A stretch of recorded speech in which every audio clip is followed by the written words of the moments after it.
Please subscribe my channel. A very good morning to all of you. अब से पहले वाले लेक्चर में हमने इमेजिनेशन ऑफ क्यूब के बारे में पढ़ा था। हमने उसमें कॉर्नर्स, फलक आदि जैसे होल डायगोनल, फेस डायगोनल, इन सब के बारे में हमने इमेजिनेशन किया था। अब हम बात करेंगे घनीय एकक कोशिका में परमाणु की संख्या। ये चीज पढ़ने से पहले मैं आपको थोड़ा सा रिकॉल करा दूं कि मैंने आपको कैरेक्टरिस्टिक्स ऑफ यूनिट सेल में एक बात बताई थी कि आपकी दो या दो से आपकी जो अधिक यूनिट सेल होगी उनके बीच में कोई गैप नहीं होगा। यानी कोई एटम यदि एक यूनिट सेल में प्रेजेंट है तो वो दूसरी यूनिट सेल में भी प्रेजेंट हो रहा होगा। तो आइए इस डायग्राम के माध्यम से हम उस बात को वापस याद करते हैं। आपको ये एक क्रिस्टल लैटिस दिख रहा है जिसमें आपके क्यूब एक क्या है, आपकी यूनिट सेल है। तो आप ये देख रहे होंगे, सपोज दैट मान लीजिए ये आपकी एक यूनिट सेल है और इसी के बार बार रिपीटेशन से आपका क्रिस्टल लैटिस बन रहा है। तो सपोज दैट यदि मान लो इस क्यूब के इस कॉर्नर पर यदि एक एटम प्रेजेंट है तो बताइए क्या ये एटम क्या इस यूनिट सेल में भी आ रहा है क्या? तो आप देख रहे होंगे कि ये कॉर्नर वाला एटम जो है वो इस यूनिट सेल में भी कॉमन हो रहा है। तो ठीक उसी प्रकार अभी फिलहाल ये कॉर्नर वाला एटम कितनी यूनिट सेल में है? 2 यूनिट सेल में कॉमन है। आपको पता है कि क्रिस्टल लैटिस का निर्माण यूनिट सेल के 3D अरेंजमेंट से होता है। तो मान ली तो इस पर भी कुछ यूनिट सेल होगी और इसके पीछे भी कुछ यूनिट सेल्स होगी। तो हम ये चेक करेंगे क्या ये कोने वाला एटम और भी यूनिट सेल्स में कॉमन है क्या? तो ये डिस्कस करते हैं। तो समझते हैं एक बार, सपोज को इस पर भी यूनिट सेल होगी, बिल्कुल होगी। लीजिए ये मैंने यूनिट सेल बनाई, येलो येलो येलो येलो और येलो। तो आप देख रहे हैं कि कॉर्नर वाला एटम इस यूनिट सेल में भी कॉमन है। तो अपन फिर देखते हैं क्या इस यूनिट सेल में भी एक यूनिट सेल होगी, बिल्कुल होगी क्योंकि 3D अरेंजमेंट है। तो आइए देखते हैं, ये लो ये और ये। तो बताइए ये वाला एटम है क्या वो इस यूनिट सेल में भी प्रेजेंट है क्या? बिल्कुल है। तो अब तक आपने क्या देखा है कि जो कॉर्नर वाला एटम है वो 4 यूनिट सेल में कॉमन है। अब मुझे बताओ क्या इस वाले यूनिट सेल के पीछे भी कोई यूनिट सेल प्रेजेंट होगी क्या?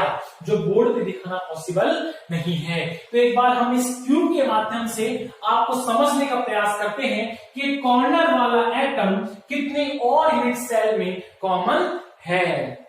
आइए एक बार क्यूब के माध्यम से हम ये देखना चाहेंगे कि कॉर्नर वाला एटम और कितनी यूनिट सेल में कॉमन है। सपोज दैट ये आपकी एक यूनिट सेल है, क्यूब यूनिट सेल है। इस यूनिट सेल के ऊपर नीचे दाएं बाएं यूनिट सेल के रिपीट होने से क्या निर्माण होगा? क्रिस्टल जालक का निर्माण होगा। क्रिस्टल जालक कहते हैं किसे? यूनिट सेल के 3D अरेंजमेंट्स को।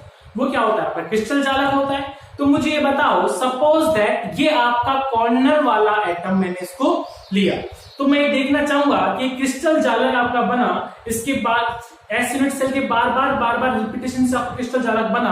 तो मैं ये आपसे ये देखने का प्रयास करेंगे कि कॉर्नर वाला एटम और कितनी यूनिट सेल में कॉमन है। सपोज करो क्या इसके ऊपर एक यूनिट सेल होगी क्या? मैं पहले आपको ये बताना चाहूंगा कि इस क्यूब को बिल्कुल ऐसा ही माना जाए क्योंकि फिलहाल अभी मेरे पास ऐसे क्यूब की व्यवस्था नहीं है। आपसे समझ के आपसे कोऑपरेट करेंगे तो आप जरा समझना क्या इस क्यूब का मैं ये कॉर्नर लेना चाह रहा हूं, लिया। बताओ क्या इसके ऊपर एक ऐसी यूनिट सेल होगी क्या? क्योंकि क्या है, हम क्रिस्टल जालक बना रहे हैं। क्रिस्टल जालक में क्या होता है? ऐसी यूनिट सेल का बार बार रिपीटेशन होता है। तो आप मुझे ये बताइए क्या ये कोने वाला जो ये एटम है, क्या ये कोने वाला जो एटम है क्या वो इस यूनिट सेल में भी कॉमन है क्या? आप ये मत सोचना कि सर बीच में गैप आ गया। नहीं भाई, केवल 2 क्यूब से ऐसा लग रहा है, जबकि डायग्राम से आप समझो कि इनके बीच में कोई गैप प्रेजेंट नहीं है, कोई गैप प्रेजेंट नहीं है। तो सपोज करो इस क्यूब के ऊपर, तो इस क्यूब के ऊपर मैंने इस यूनिट सेल के ऊपर एक यूनिट सेल बनाई। तो बताओ क्या ये वाला जो आपका कॉर्नर वाला एटम है, कि कॉर्नर वाला एटम है क्या ये इस यूनिट सेल में भी कॉमन हो रहा है क्या? तो आप देख रहे होंगे कि ये कोने वाला एटम है वो इस यूनिट सेल में कॉमन है। तो अब तक फिलहाल ये कोने वाला एटम कितने यूनिट सेल में कॉमन हुआ? 2 में।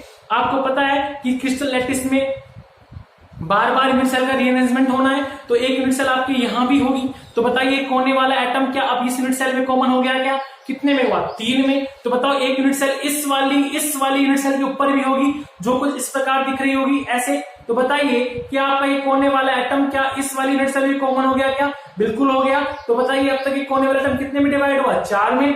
ठीक उसी प्रकार क्या इसी प्रकार क्या ये एक यूनिट सेल आपकी इस यूनिट सेल के आगे भी होगी क्या? बिल्कुल होगी। और बताइए क्या कोने वाला एटम क्या आपका इस यूनिट सेल में भी कॉमन हो रहा है क्या? तो अब तक फिलहाल ये कितने में डिवाइड हुआ? 5 में कॉमन हो चुका। ठीक उसी प्रकार क्रिस्टल लैटिस में इस वाली यूनिट सेल के भी ऊपर भी एक यूनिट सेल होगी जो कुछ इस प्रकार से होगी, इस प्रकार से होगी। तो बताइए कोने वाला एटम क्या कोने वाला एटम इस वाली यूनिट सेल में भी कॉमन हुआ क्या?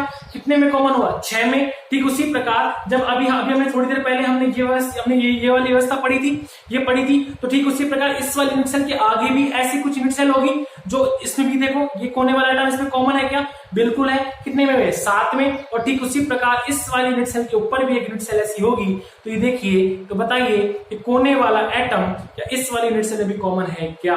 तो मुझे बताइए एक कोने वाला एटम क्या 8 यूनिट सेल में कॉमन है क्या? यानी एक कॉर्नर वाला एटम 8 यूनिट सेल में डिवाइड है। तो क्या आपसे पूछे कि एक एटम 8 यूनिट सेल में डिवाइड है तो बताइए एक यूनिट सेल में उस एटम का कितना पार्ट मौजूद है? तो आपको पता है कि एक एटम आपका 8 यूनिट सेल में मौजूद है। तो आपसे भी पूछा है कि एक यूनिट सेल में उसका कितना पार्ट मौजूद है? तो आप कहेंगे 1/8 पार्ट। कितना पार्ट मौजूद है? 1/8 पार्ट। मैं आशा करता हूं शायद आपको ये चीज समझ में आई होगी।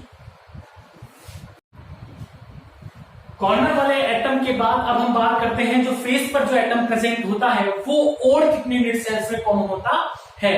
तो एक बार हम बात करते हैं। सपोज दैट ये आपका एक क्रिस्टल लैटिस है, आपकी जो इच्छा हो आप वो यूनिट सेल आप ले सकते हैं। सपोज दैट मान लो मैंने ये यूनिट सेल ली और मान लो मैंने इसकी कोई भी एक फेस ले ली। फेस आप जानते हैं 1 2 3 4 5 और 6 फेस होती है। हमने इससे पहले लेक्चर में बात कर ली थी। तो सपोज दैट मैं किसी भी एक फेस को ले रहा हूं और बात करता हूं। सपोज करो मान लो मैंने ये वाली फेस ले ली और मान लो मैंने ये फेस वाला एटम मैंने ये ले लिया। तो अब मैं आपसे पूछना चाहूंगा कि बताओ ये वाला एटम और कितनी यूनिट सेल में कॉमन है? तो आइए हम बात करते हैं। तो मुझे बताइए क्या ये फेस वाला एटम सपोज करो इस वाली यूनिट सेल पर है तो बताइए क्या इस वाली यूनिट सेल की फेस ये कॉमन है क्या? तो बताइए क्या ये एटम इन दोनों यूनिट सेल में कॉमन है क्या? बिल्कुल है। बताइए क्या ये एटम इस वाली यूनिट सेल में कहीं कॉमन आ रहा है क्या? नहीं। क्या ये एटम इस वाली यूनिट सेल में कहीं कॉमन आ रहा है क्या? नहीं। क्या ये वाला एटम इस वाली यूनिट सेल में आ रहा है क्या? नहीं। क्या ये इसमें आ रहा है क्या? नहीं। तो बताइए ये वाला जो फेस वाला जो एटम है वो केवल इसी यूनिट सेल में और इसमें इन दोनों यूनिट सेल में कॉमन है। या हम बात करें सपोज दैट ये आपकी कोई भी एक फेस है, यहां पर आपका कोई इससे सेंटर पे एटम है। सपोज करो इसके ऊपर जो यूनिट सेल है क्या वो ये एटम इस यूनिट सेल का कॉमन आ रहा है क्या? नहीं। क्या इसके साथ कॉमन आ रहा है क्या? नहीं। क्या इसके साथ कॉमन आ रहा है क्या? नहीं। लेकिन जब मैं इसके सामने ये लगाता हूं, क्योंकि यहां पर एक सेंटर है, इस सेंटर पे एटम है, और जब मैं इस यूनिट सेल को यहां लगाता हूं तो बताइए क्या ये एटम इन दोनों यूनिट सेल में कॉमन है क्या? तो आप देखेंगे कि ये एटम आपका 2 यूनिट सेल में कॉमन है। तो जब मैं आपसे पूछूंगा कि कोई एक एटम आपका 2 यूनिट सेल में कॉमन है तो बताइए एक यूनिट सेल में कितना पार्ट मौजूद है? तो कितना पार्ट मौजूद होगा? 1/2 पार्ट। कितना पार्ट होगा? 1/2 पार्ट। फेस और कॉर्नर के बाद अब हम बात करते हैं कि यदि कोई एटम आपके एज पर प्रेजेंट है, यदि कोई एटम आपके किसी यूनिट सेल के एज पर प्रेजेंट है और वो यूनिट सेल क्रिस्टल लैटिस का निर्माण कर रही है तो वो एज वाला एटम और कितनी यूनिट सेल में आपका कॉमन होगा? तो आइए बात करते हैं। जैसे सपोज दैट ये आपकी कोई यूनिट सेल जैसा अब तक हमने माना है, और एज मैंने कल पिछले लेक्चर में क्या बताया था? ये होती है आपकी एज 1 2 3 4 5 6 7 8 9 10 11 और 12। कितनी एज होती है इसमें? 12 एज होती है। तो आप कोई भी जो आपकी इच्छा हो आप वो एज ले सकते हैं। सपोज करो मान लो मैंने ये वाली एज मैंने ये ली, ये मैंने एज ली, और सपोज क्या मान लो इसके सेंटर पे क्या है कि आपका एटम प्रेजेंट है। अब बताइए क्या इसके ऊपर ये जो आपकी यूनिट सेल होगी क्या ये एज वाला एटम आपकी इस यूनिट सेल में कॉमन होगा क्या? तो आप देख रहे होंगे कि इसकी भी ये वाला एज ही आ रही है, ये एज इसकी आ रही है, तो बताओ ये एज वाला एटम क्या इस यूनिट सेल में भी कॉमन होगा क्या? बिल्कुल होगा। तो बताइए अब तक ये एज वाला एटम कितनी यूनिट सेल में कॉमन हुआ? 2 में।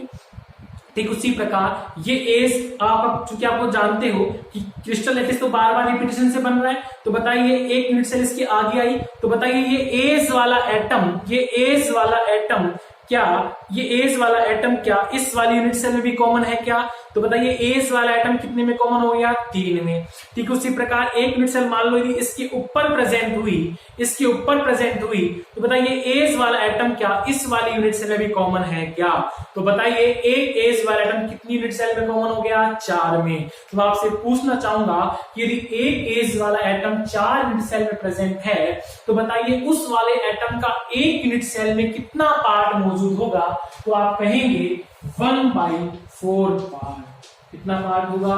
1/4 पार्ट। कहां पर? As per. कहां पर? As per.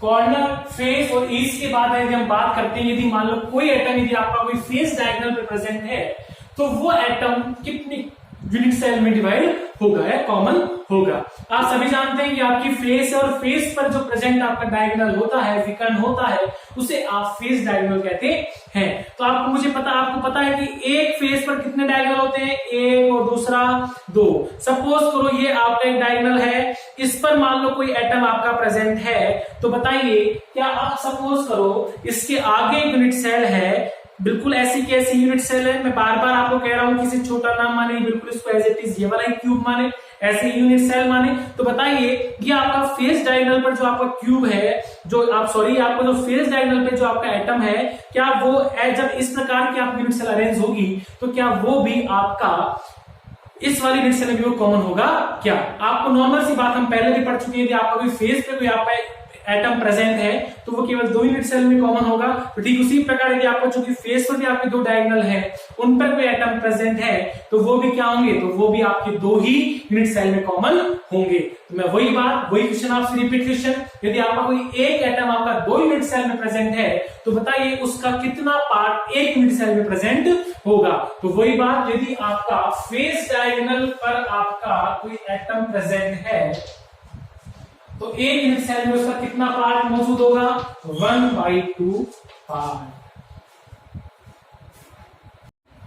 फेस डायगोनल के बाद अब हम बात करेंगे हमारे बॉडी डायगोनल की। मैंने आपको पिछले लेक्चर में बताया था कि बॉडी डायगोनल क्या होता है, तो उसके लिए हम बात करेंगे। मान लो उस पर यदि कोई एटम प्रेजेंट है, तो वो एटम और कितने यूनिट सेल में कॉमन होगा? आइए देखते हैं। सपोज दैट ये आपकी एक यूनिट सेल है, ये आपकी मैंने यूनिट सेल ली, इसका बॉडी डायगोनल क्या था? ये वाले एटम से इस वाले एटम को मिलाने वाली ये बॉडी डायगोनल था। सपोज करो इसके सेंटर पर ये एटम है, तो मुझे बताइए क्या ये वाला एटम और किसी भी यूनिट सेल से शेयर हो रहा है क्या? तो आप देखेंगे कि ये वाला जो एटम है वो केवल इसी यूनिट सेल में है और वो किसी भी यूनिट सेल में कॉमन नहीं है। तो यदि आप इसकी अपन कंट्रीब्यूशन की बात करें कि यदि ये एक यूनिट सेल में कितना पाया जाएगा, तो आप देख रहे होंगे कि ये एटम और किसी भी यूनिट सेल में कॉमन नहीं है। अतः इसका बॉडी डायगोनल का यदि हम कंट्रीब्यूशन की बात करेंगे, यानी ये एक यूनिट सेल में कितना प्रेजेंट होगा, तो आप देखेंगे कि इसका पूरा का पूरा पार्ट एक यूनिट सेल में प्रेजेंट होगा। ठीक उसी प्रकार एक लास्ट चीज हम और देख लें कि यदि मान लो यदि कोई एटम आपका बॉडी सेंटर पर मौजूद है, कहने का मतलब है क्यूब के मिड में प्रेजेंट है। सपोज करो मान लो ये आपका हमने ये यूनिट सेल ले लो, कोई सी यूनिट सेल ले लो, मान लो यहाँ यूनिट सेल है, इसके सेंटर को कहा जाता है बॉडी सेंटर। क्या कहा जाता है इस सेंटर को? इस सेंटर का बॉडी सेंटर। क्या कहा जाता है? Body centre. तो मैं कहना चाहूंगा सपोज दैट मान लो कोई एटम आपका इसके बॉडी सेंटर पर मौजूद है, तो आप मुझे देख के बताइए क्या ये वाला एटम जो है वो और किसी भी यूनिट सेल के साथ मौजूद है क्या? मैं बार बार आपको कहना चाहूंगा कि इसको आप फेस पर ना समझ लें, ये है बिल्कुल मिड में, इन सबके मिड में, फेस पे नहीं है। आप ये समझ लो कि सर ये पीछे वाली फेस पे है, तो पीछे से जो यूनिट सेल आएगी वो कॉमन है। ना भाई, ये है बिल्कुल मिड में, बिल्कुल क्या इसके इनकी सेंटर में है। तो तो बताइए क्या ये एटम और किसी भी यूनिट सेल का कॉमन है क्या? आप देख रहे होंगे ये किसी भी के साथ कॉमन नहीं है। तो आपसे भी बोले कि मान लो ये एटम आपका बॉडी सेंटर पर प्रेजेंट है, उसका कितना कंट्रीब्यूशन देगा, तो आपको पता है कि ये एटम और किसी भी यूनिट सेल के साथ कॉमन नहीं है, अतः इसका कितना पार्ट देगा, अपना पूरा पूरा ये पार्ट दे देगा। तो बॉडी सेंटर में कितना पार्ट काम आने वाला है आपका? 1 पार्ट। कितना काम आने वाला है? 1 पार्ट। Thank you. तो एक बार हमने सारे कंसेप्ट सीखे कि यदि मान लीजिए कि कोई एटम आपका कॉर्नर में प्रेजेंट है तो वो अपना एक एटम एक यूनिट सेल में कितना पार्ट देगा? 1/8 पार्ट। यदि कोई एटम आपका फेस पर प्रेजेंट है तो वो आपका एक यूनिट सेल में कितना पार्ट देगा? 1/2। एस पर प्रेजेंट है 1/4। फलक विकर्ण पर है 1/2।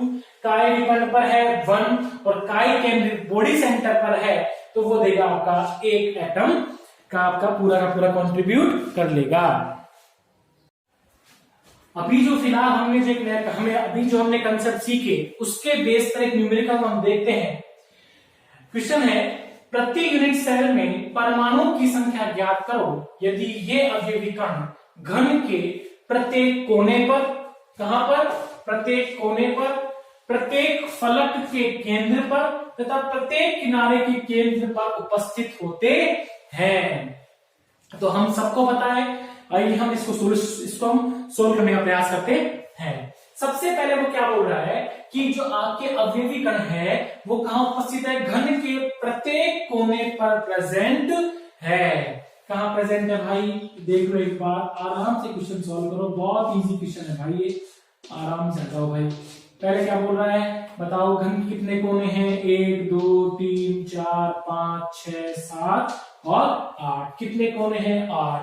वो बोल रहा है कि घन के प्रत्येक कोने पर क्या उपस्थित है? आपके अवयवी कण उपस्थित है। और हमने थोड़ी देर पहले नहीं पढ़ा कि प्रत्येक कोने का जो एक एटम का कंट्रीब्यूट कितना होता है? 1/8। एक कॉर्नर एटम का। बताओ ऐसे कितने कॉर्नर वाले एटम है? 8। तो बताइए इन 8 का कितना कंट्रीब्यूट होगा? तो कितना होगा? 1/8 into 8 प्लस। बोलो भाई बात समझ में आई या नहीं आई?